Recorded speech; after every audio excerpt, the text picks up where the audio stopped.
Hello, everybody, and welcome back to another episode of the 5 Marks Pro Wrestling.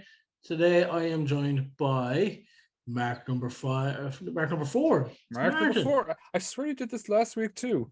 I got it mixed up. My own name is Cameron, by the way. I'm Mark number 3, just in case I skipped over that. But we are very, very delighted to be joined by another guest on this week's episode. Please welcome, it's Bittersweet Josh. Josh, how are we doing today? All good. How about you guys?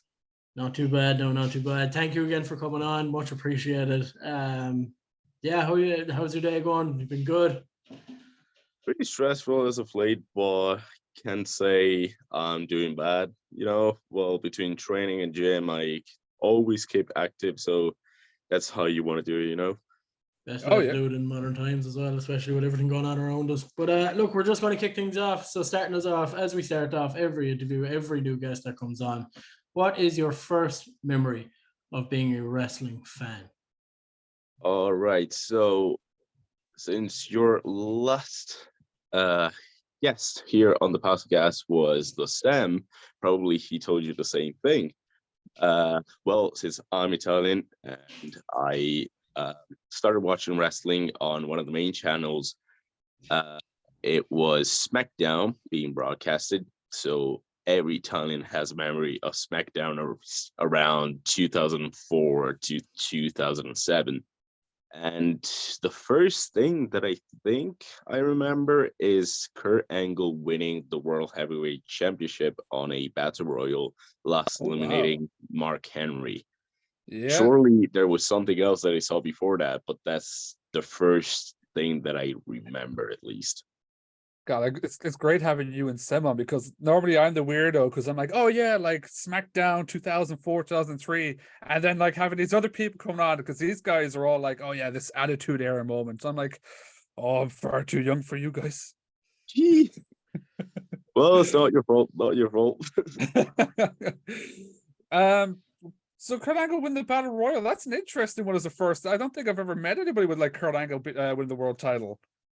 Yeah, I'm not sure. Probably like I must have seen somebody else in 2003, but my 2/3-year-old brain doesn't have much to remember now. But I don't know. I just remember that scene of all the confettis falling down with Kurt Angle and Mark Henry just being eliminated, just because at least in our like television in Italy, all the big men like the Big Show and Mark Henry were seen as absolute monsters. So that was such a big moment. That's why I probably I remember it.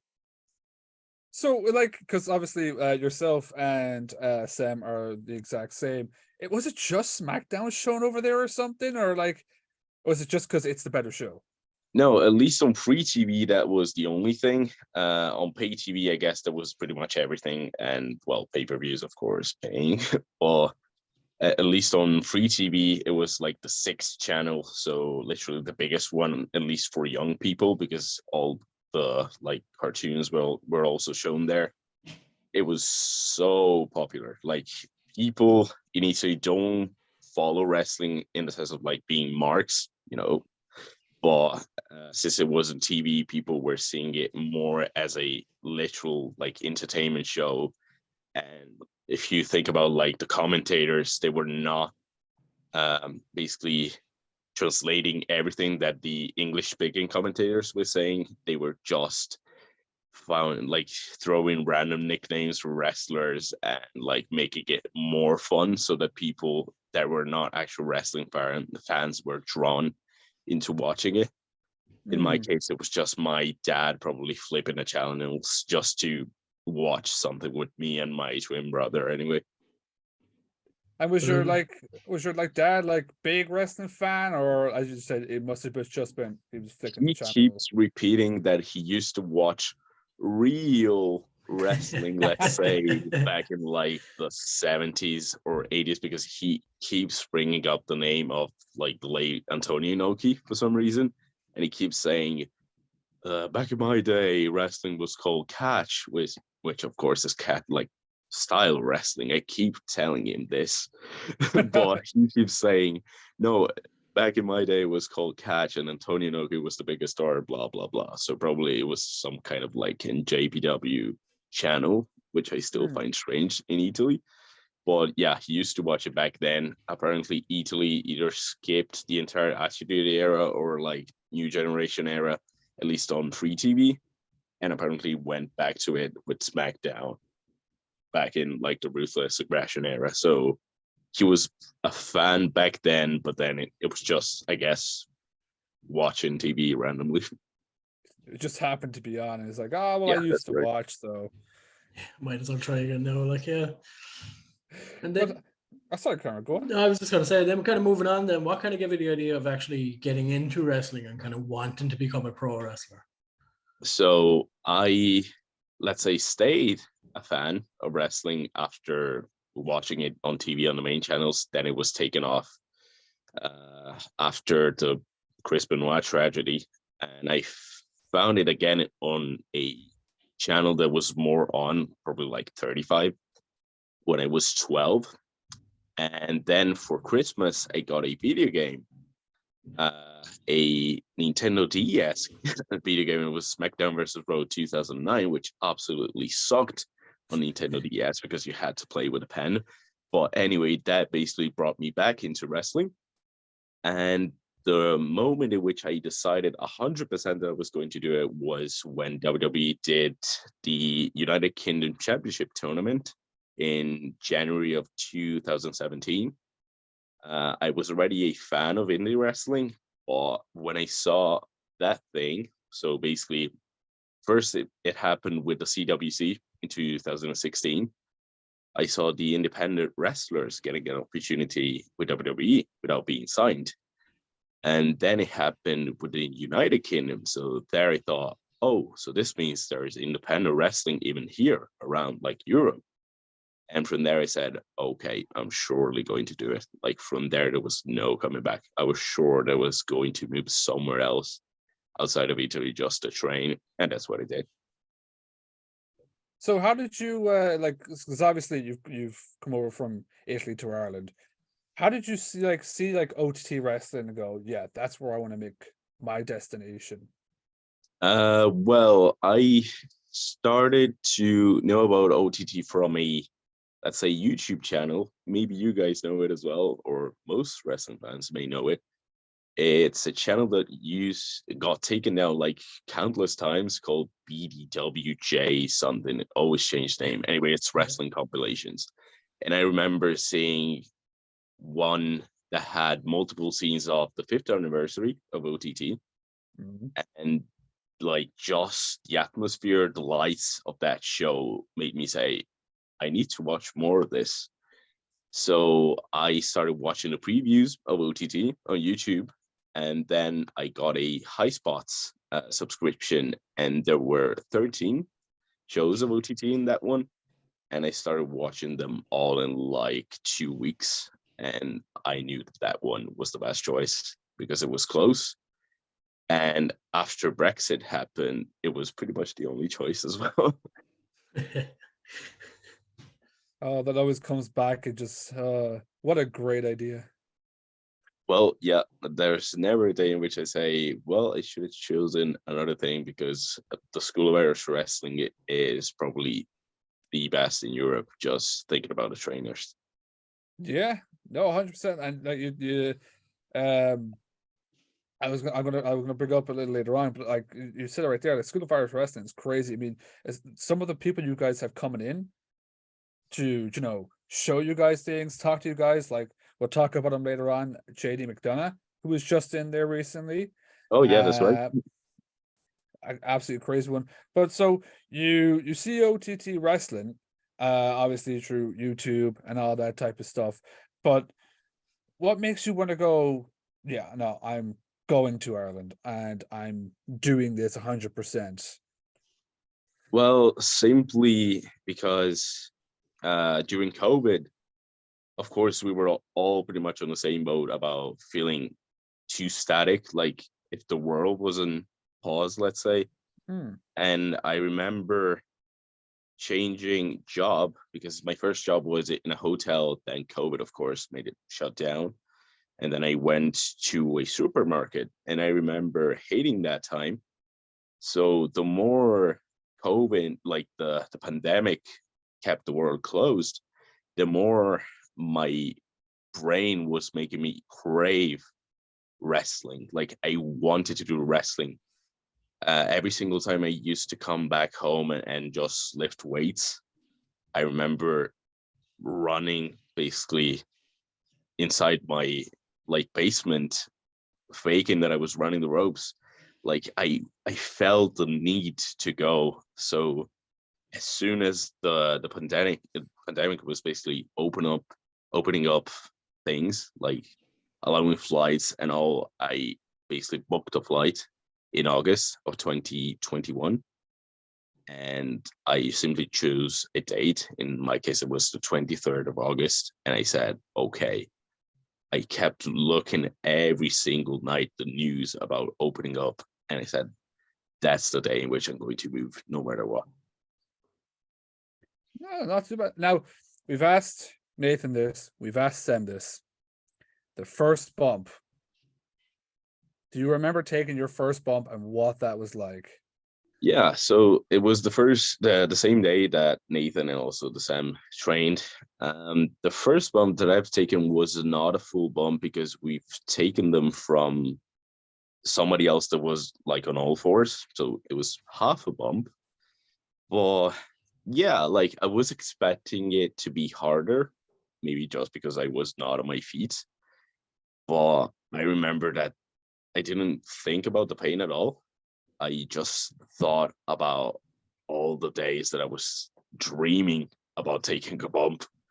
So I literally couldn't feel any pain, but because I was so focused on the feeling that I was feeling in that moment, let's say. So yeah, surely unforgettable in that moment. But yeah, I can't really say that I felt pain just because I was too focused on that. You're too excited, too happy Yeah. for the moment you had. Yeah.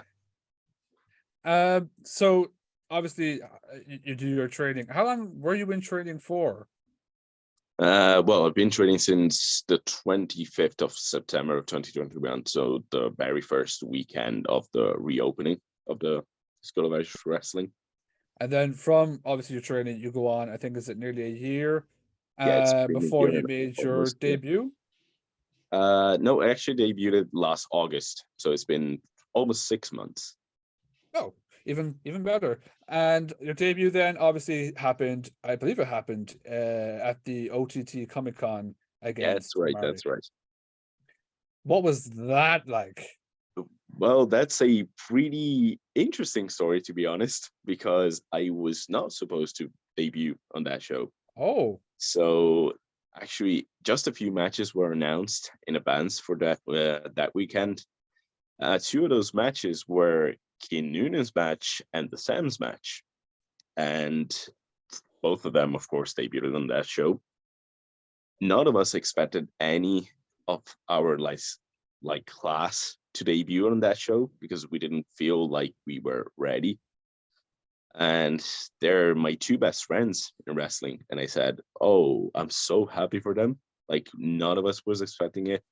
But at the same time, I felt, oh, why am I not on that spot? So I remember that leading up to that weekend, there was a Wednesday session with LJ, and we were doing training matches.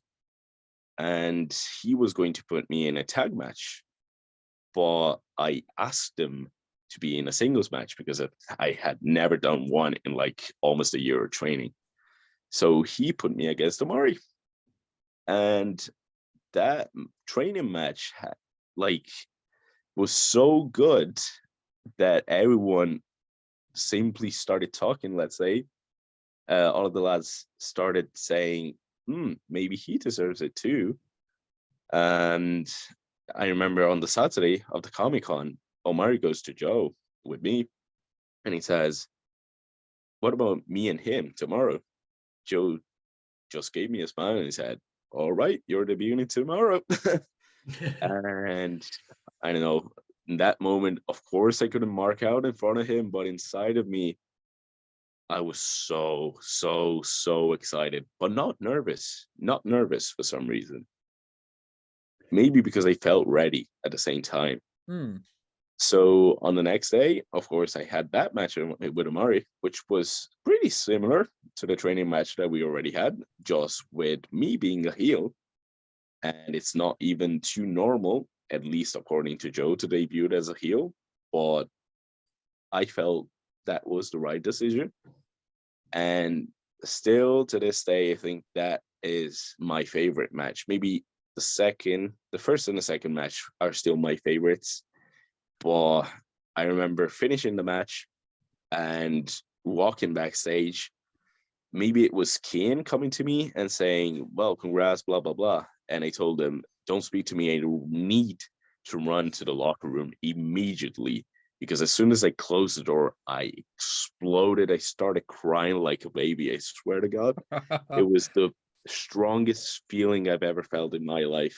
Like literally the best moment so far, at least.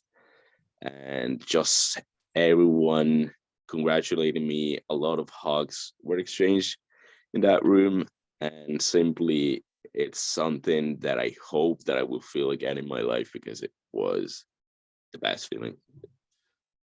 No, I think we had the same thing with Sem there. Sem said after his first match, he just needed a moment. He just broke down because I think because his story is nearly the same as you. Came over during the pandemic and was just waiting for that opportunity. And then when you finally get it and you're finally out there fighting in front of people, it's like it's a small goal completed, you know. So it's just all that emotion then coming out. So no, Yeah, 100%, like that was absolutely amazing. Um, I think I want to ask this: was your second match the School of Wrestling, or did you have one before that? yeah, that's right. That's my second match. We were at the School of Wrestling show, and I remember I think it was you versus is it Justin Justin Daniels? Daniels, Yeah, yeah. Justin Daniels. I honestly God thought you had been wrestling for well over a year, maybe 2 years, because you just came out. You know, obviously you're the heel.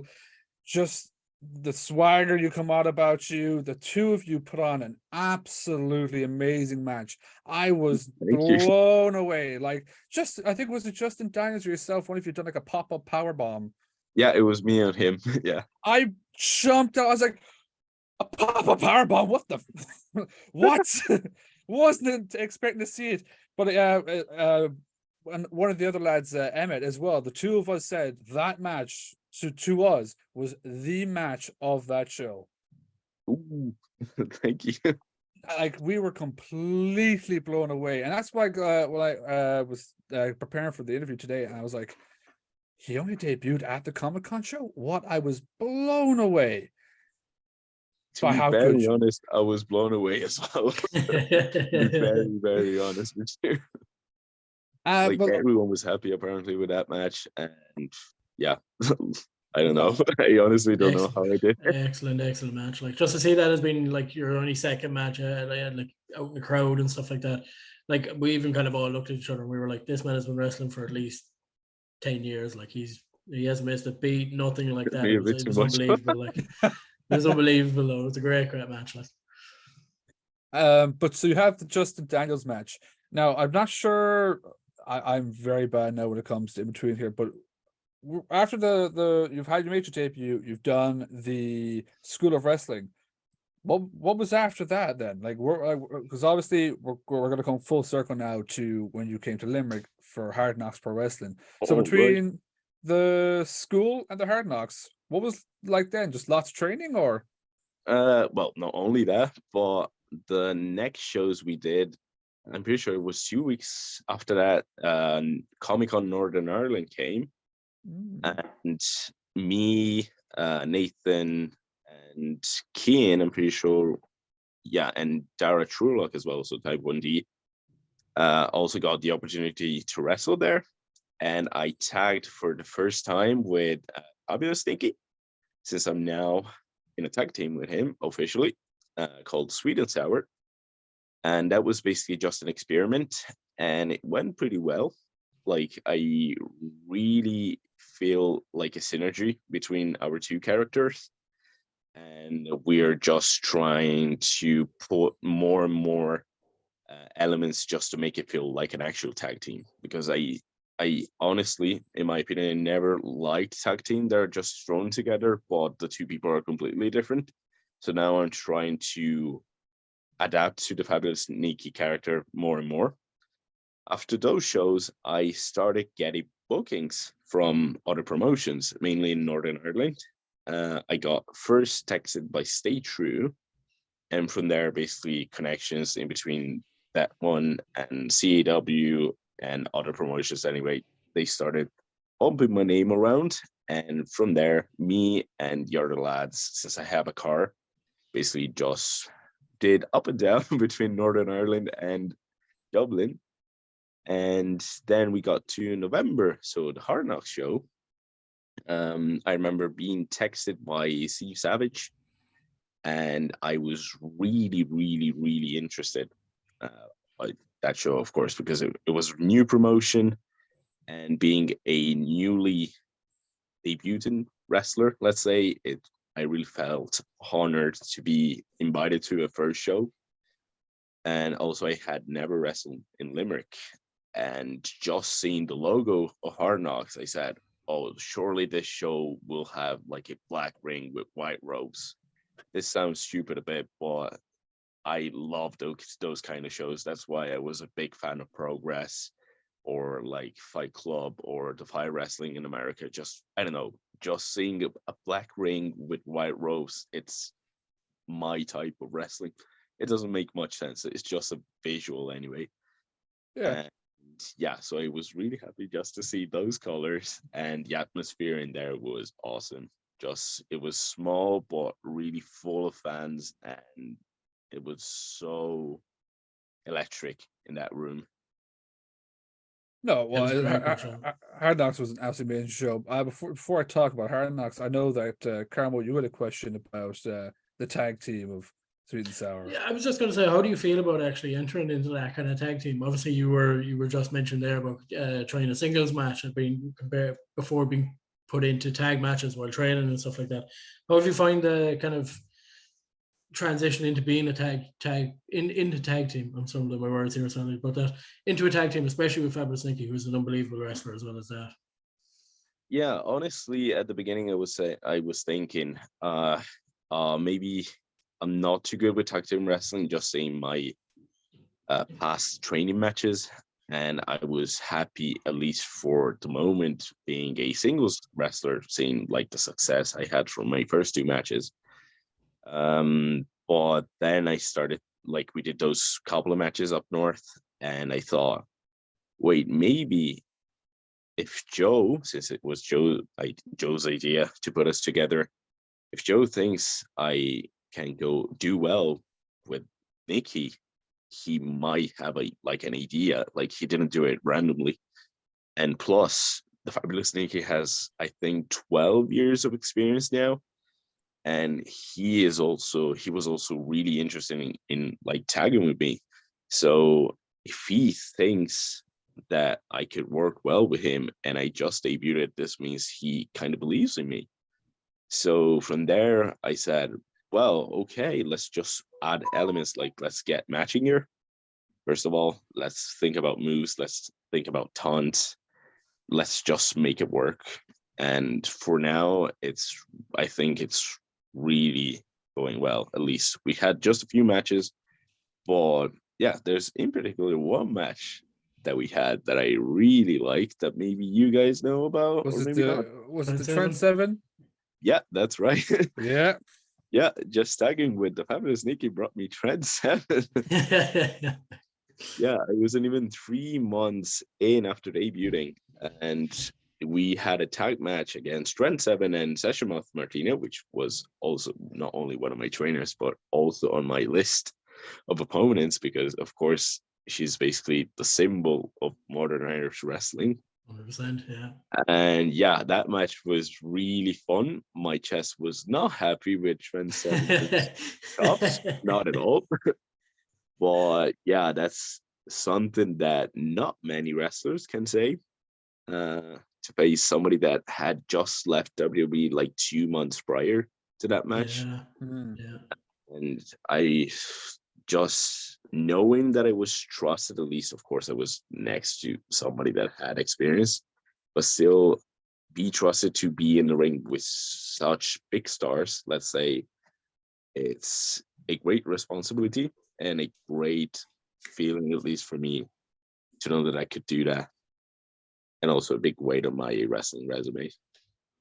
100%. And then obviously going up against like the likes of Trent Seven, and then you see Trent Seven debut on the likes of AEW. Does that kind of kick into you as well, where you go, I fought him, I wrestled him? Of course, 100%. I know that for now, like that wouldn't mean anything for me, like in the sense, oh, maybe I can make it to AEW. No, Yeah. But still, yeah, that was not even too long after that match. And also because when he went to AEW on his scarf or towel or whatever he wears, anyway, not only did he have the AEW logo, he also had the OTT logo. So that added even more to just seeing that, like, at least I could say, hey, that's the logo of the wrestling promotion. Yeah. Like promotion in which he wrestled me and the other two guys as well. Something when you're chilling with your mates, you can like see that logo on his scarf. Fought him there in that company. Yeah, if only my mates knew anything about wrestling. You've got Keen and Sam to be like, fought him. Yeah. But obviously then we get to Hard Knocks Pro Wrestling in Dolan's and Limerick. And as you said, it was for such a small venue, it was such a unique atmosphere for, I'd say for the fans, but also for you guys, because obviously you were in, I think it was a 5-way match, yourself, Renzo, Jay, LJ Cleary, and I'm missing one person. Butch Armstrong. Yeah. Butch Armstrong. Tell us about that match, because that was a really fun match on the card. Oh yeah. So originally that was supposed to be a 4-man. Then LJ inserted himself. Again? Yeah. Again, that's right. And I remember the first time it was announced, I was super excited. Like I train almost every day with Renzo and Jay. Trained a few times with Butch as well. But I love 4-way matches. Plus, this was elimination, so the type of match that I would play in a video game. And I couldn't wait to get to the day just to plan the match to see how that could have worked. And then LJ was at it as well, so I said, "Oh, 5-man, even more fun." And yeah, I remember. Of course, I was the least experienced person in there, so I let the other guys lead the entire thing. But like the actual in-ring action, of course, it didn't last that much in the match. But those few minutes were some of the most full of adrenaline, let's say, moments like in my life. It was just great. It was so amazing. It was because all of us were there, especially like I got a great picture of our very own Carmo here when LJ first came. Carmo was a big LJ fan, and when obviously LJ came out the first time and inserted himself in the match the first time, we have a great photo of Carmo, just his jaw down, just with LJ on the stage. But like you're in the ring with LJ, you're in the ring with Renzo, Jay, Butch Armstrong. I think you were the first elimination, unfortunately, weren't you? For even I was like, no, but you still put on a hell of a performance. You know, again, it's a bit like the School of Irish Wrestling match. Just stood out like a star for someone with very little, well, not even very little. We'll say not as much experience as the guys in the ring. Just stood out beyond the rest. Obviously, coming up short, then not getting that golden ticket though. Yeah, I know, but those golden tickets come and go, so you never know. They do. Who knows? Hard Knocks is 3 weeks away. Could challenge for one of them. Maybe. Just saying. Come back to Limerick. Well, I'll be back to Limerick. I can confirm that. Still can't confirm a match, but I'll be back. All we need is confirmation that you're going to be there. We're happy with that.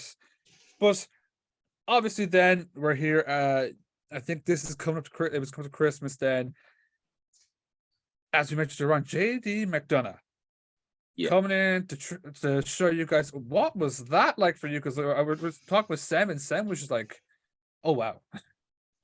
Well, we knew that from the day before. So what I have to say is we already trained with him in the past a couple of times. Oh really? So maybe the feeling of like surprise came back then. Of course, he wrestles for WWE. Like now, the last time he came, of course, now he's actually part of the actual American roster of NXT.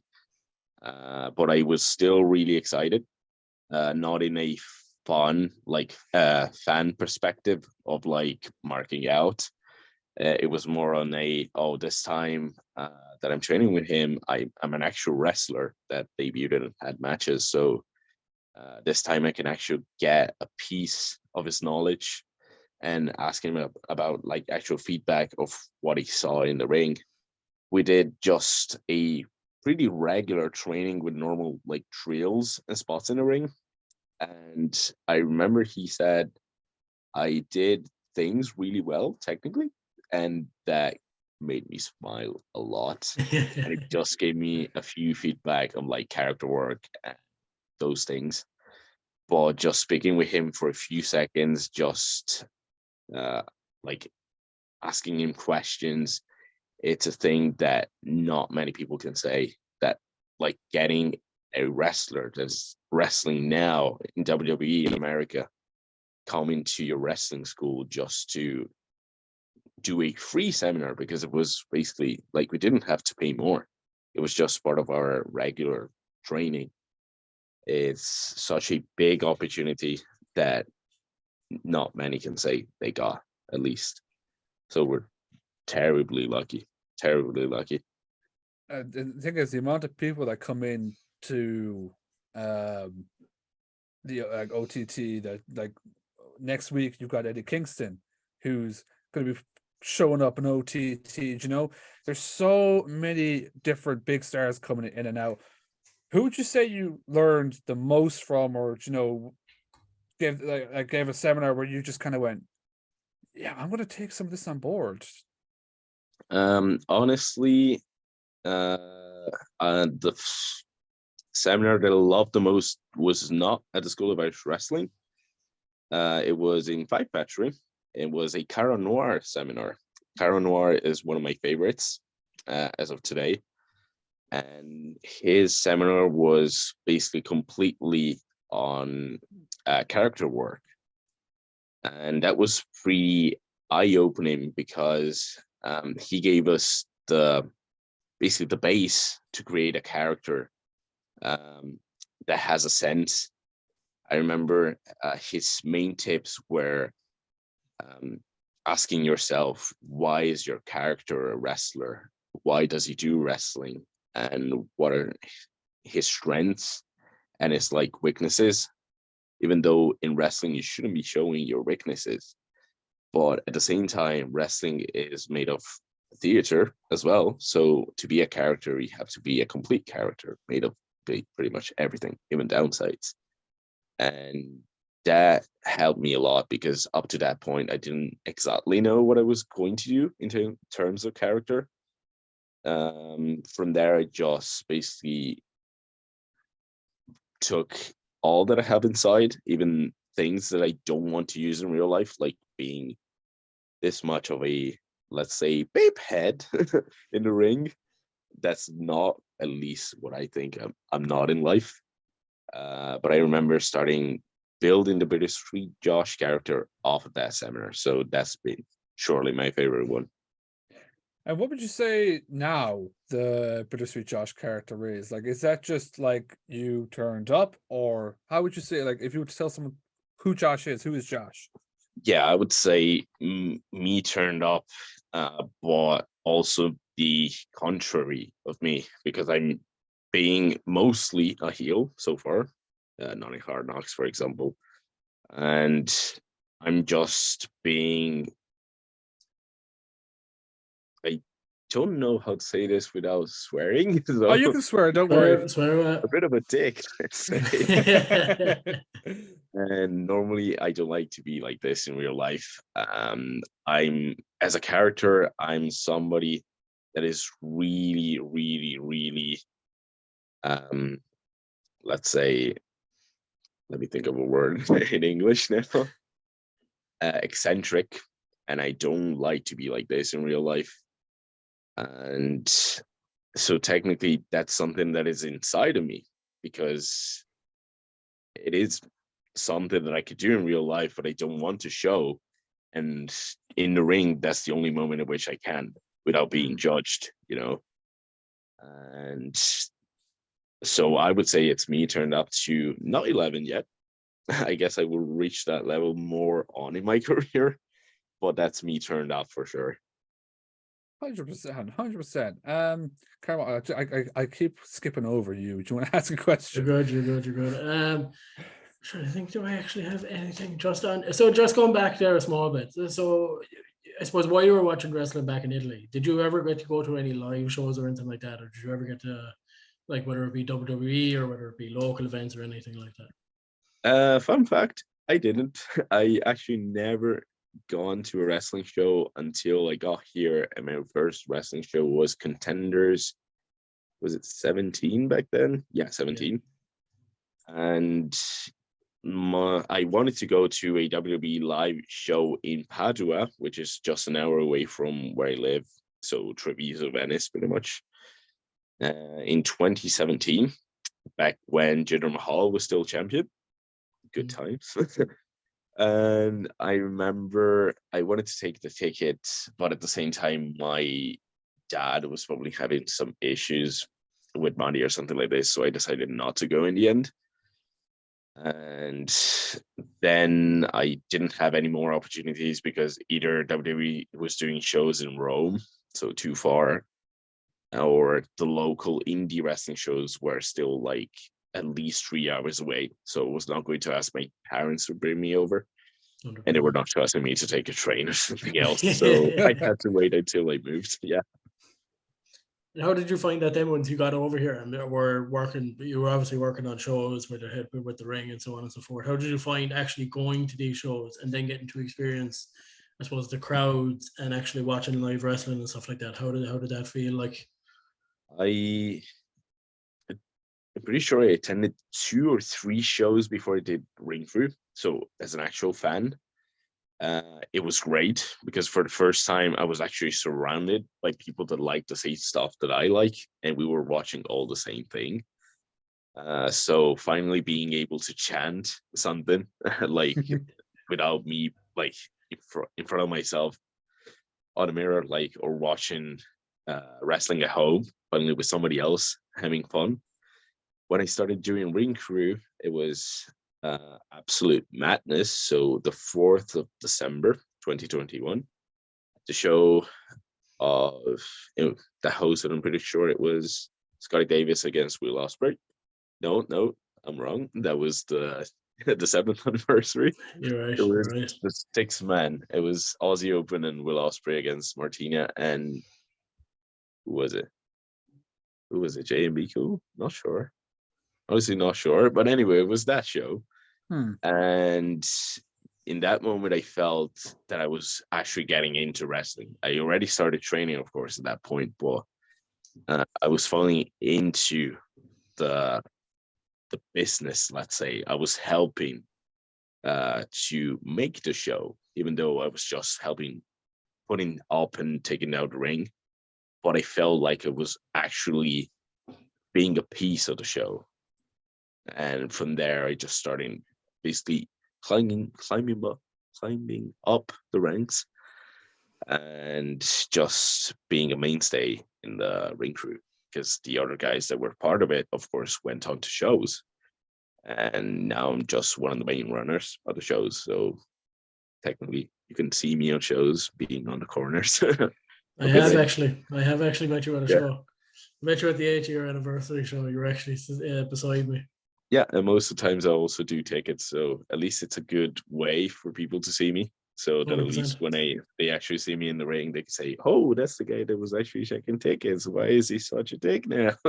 I guess he really didn't like that ticket. God. It was the same. It was the same that like it was Cian that was doing the Cardona ones, and then I was like, I think I turned to either Carmo or Cian, and I was just like, "Is that Cian Noonan at the door?" And I just never copped on. And they were, yeah, no, it's Cian Noonan. I was like, they all do the ring crew stuff because I'm completely new to all this. But like being on the ring crew, is that ever like not like? Do you ever get like stressed out, especially when like someone's going to do the dive? You go be like, everybody, get out of the way, move. Oh, well, yes. I mean, of course, there's the fact that you have to keep your eyes glued to the action because you never know when that could happen. The problem is just shows like the stadium shows because people are constantly drinking. So it's full of drunken people that are not willing to move and full of people spilling beers everywhere. So you also have to keep eyes on the floor. So there will be moments in which we have to run and clean because maybe the action could spill to the outside. Somebody could get hurt. And if somebody gets hurt, of course, we're all in trouble. And we don't want that to happen. So we have to keep eyes everywhere and shout a lot for people to move because if they don't move, they will get hurt. If they don't move, they've learned to move next time, anyways. Yeah, and we'll probably learn to move them as well because we will be in trouble. Joe will come over and be like, "Why don't you move them?" I tried, okay? I did try. Yeah. So far, I haven't had any problems, at least. But so the class that you come up with obviously is, I'm gonna miss people because we've spoken about the class so much, is obviously you, Cian, Sam, Nathan. I've said this to Sam, we had him on, but like your class, honest to God, seems like the most supportive group of each other that there is. Because like you, if someone gets booked on the show and is trying to promote it, you guys will promote it with them. Like, hey, Cian's going to NLW, or you know, he's going to be on OTT or something. Oh, Nathan's in a tag team now. Look, here it is. You're the most supportive group of lads I've seen coming up to the wrestling. Yeah, that's right, because we're friends, like mainly for me as well, because they're the only friends that I have here in Ireland, being basically you're alone. Hmm. And we basically train together, so we all know our insecurities. We know how to sustain ourselves. We know that every one of us has strong points and we can learn from each other as well. So that's why we're so supportive of each other. And it was me being booked out of OTT first. I remember from Stay True. And I, like, the first thing that I told the promoter was, look, there's these other guys as well. Can I bring them up with me? And from there, we're just trying to get like each other's bookings like as much as we possibly can, because we're trying at least to progress all at the same level. We all want to reach a further goal all together if possible. Of course, wrestling is not a group sport, let's say, so pretty much like everything in life, we can't all progress at the same time, but we're trying the best as we can to do that. No, it's 100%. And I meant to bring this up when you said around about seeing, I think it was Cian debut on that show, and how you felt like, I'm so happy for you, but I really wish that was me as well. Nathan was the exact same. He said to us, you know, he said he was seeing his friends go out there and make their debuts, but I wish that was me as well. But even with that, like, again, you're just super, super supportive. Like, we announced the SEM interview at this time would be going up this week. Every single one of you all said, "Hey, look, our friends made a podcast. Check it out." Like, it just goes to show, because like we were saying with Sam last week, sometimes wrestling, it's not a nice place. You know, some people are gonna like could run over you, but you guys are all just one, just unit. Yeah, that's right. Because that's the best possible thing we could do, because we can't get known by somebody else unless we get like publicity, let's say, and that's the only way we have actually. So there's no, it's not even like, oh, this guy shared this thing, so I need to do the same thing. It's a genuine feeling of like, I want this guy to succeed. So there you go. That's my share. It doesn't cost anything. Mr. Carmel, you got a question you want to throw in? Well, as I'm throwing in now, so like obviously you've had a quite good end of like 2022, especially with the matches for say Hard Knocks and even up Northern Ireland. Have you any goals for 2023? Well, first it's to get custom gear, mainly for singles, because number two, I want to get bookings outside of the island. And to do that, for sure, I need some good gear, because so far I'm just using ready-made gear that, of course, doesn't have anything unique or anything with my name. Then third, get bookings in Italy. It's not the same as point two, because in this case, I can get seen by my friends as well. 100%.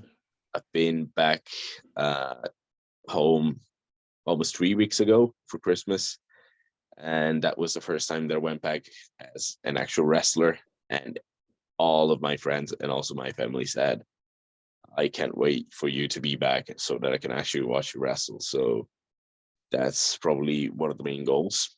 And then let me think, get on a main show of OTT, that's for sure, because so far I've been on OTT on demand, but that was Contenders.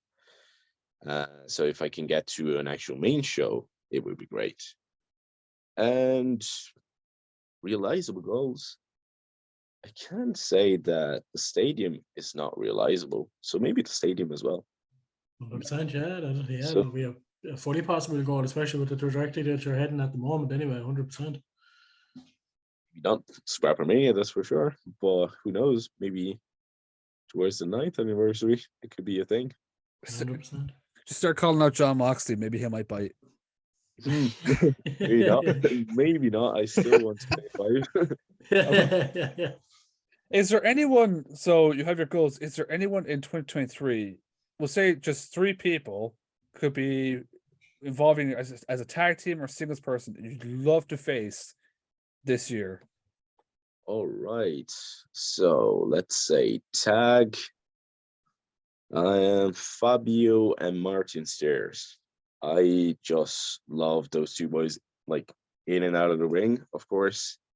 I think it would be a great match between Sweet and Sour and them two. Singles, I've already faced a lot of people that I wasn't expecting to face in the first year. So let me think, who is left? I would like to face Renzo Rose in singles competition. I've already faced him, of course, in the multi-man match, but fellow Italian, of course, and I just think he is brilliant. So it would be great to have a singles match with him. And if I have to think of a third match, maybe it would be cool to face Sasha Martina also in singles competition, even though I faced her twice in tag competition. But singles, it could be cool as well. At least these are the realizable ones for next year. There's still 3 very good matches. You got the Freshness, you got Mr. Italian Elvis himself, and Session Moth Martina. He's still, I said this to Sam, he still owes us a haircut because he was going to face Carlito, and I said, this is going to be a blue Christmas for the Italian Elvis. He said, I'm going to cut my hair in spite, and he still hasn't done it. Well, he looks great, so you can't say anything. I'm going to make him cut that hair. No, you won't. No, you won't. But it has been absolutely amazing having you on, Josh. I mean, we've already boosted you up so much. As I said, your school match with Justin Daniels was, honest to God, match of the night for myself and Emmett. You had obviously your match with Trent. You said yourself, you faced so many people, and it's only realistic your first year. Yeah, that's What right. wrestling? Still unthinkable. Crazy. And there's still so much to do. You're so green. Honest to God, cannot wait to see what happens next week, especially in 2023. Is there anything you want to promote, even your social medias, or even like a show coming up or something that people should check out? Well, definitely my Instagram. You can follow me at Bittersweet_Josh. Give me a follow, please, and some likes. And I'm still thinking about making a Twitter. Should I make a Twitter? Let me know, please. And well, my next show will be Hard Knocks for sure. The next confirmed show. So the 12th of February down in Limerick at Dolan's Pub. So don't miss that. Don't miss that. You'll see me. 100% don't miss that, especially after the first one. How amazing that night was. Do not miss that. But Josh, thank you so much for coming on to the podcast and having a chat with us. We very much appreciate that. Thank you very much. It's been an honor, and it's always great to get time to speak about my story. So thank you very much again. No problem at all. Mr. Carmo, do you want to finish us off? We can do indeed. Thanks again, Josh, for coming on. Really, really appreciate it. But that has been it for another episode of the 5Marks Pro Wrestling Podcast. So for now, we are ding, ding, done. Woo! Nice outro.